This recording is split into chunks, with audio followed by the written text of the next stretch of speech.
আসসালামু আলাইকুম। দীর্ঘ ২৫ বছর পর আগামীকাল মাননীয় প্রধানমন্ত্রী তারেক রহমান চাঁদপুরের উদ্দেশ্যে রওনা দিবেন। দীর্ঘ ২৫ বছর পর। আর তাকে বরণ করে নেওয়ার জন্য কুমিল্লা, মুজাফফরগঞ্জ, বরুড়া এবং কি চাঁদপুরবাসী ইতিমধ্যে সব ধরনের আয়োজন সম্পূর্ণ করেছেন। মাননীয় প্রধানমন্ত্রী তারেক রহমানকে নিরাপত্তা দেওয়ার জন্য ৪ ধরনের নিরাপত্তা স্তর প্রস্তুতি রাখা হয়েছে। ইতিমধ্যে ঘোষণা এসেছে মাননীয় প্রধানমন্ত্রী তারেক রহমান কুমিল্লা দিয়ে মুজাফফরগঞ্জ বড়ুয়া হাই স্কুল মাঠে তিনি বক্তব্য রাখবেন। আর সেই বক্তব্য ঘিরে দলীয় নেতাকর্মীরা নানান ধরনের ব্যানার বিস্টোর এবং কি জাঁকজমকভাবে রাস্তাঘাট তৈরি করেছেন।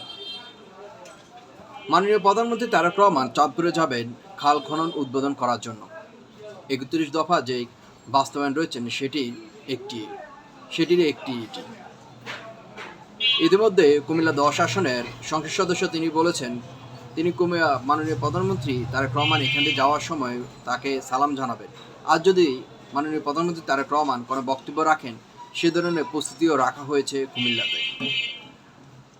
এবং মুজাফফরগঞ্জ বড়ুয়া লক্ষ্মীপুর হাই স্কুল মাঠে সেখানে তিনি বক্তব্য রাখবেন। আর ইতিমধ্যে সেখানকার সব ধরনের আয়োজন সম্পূর্ণ করেছেন সেখানকার সংসদ সদস্য।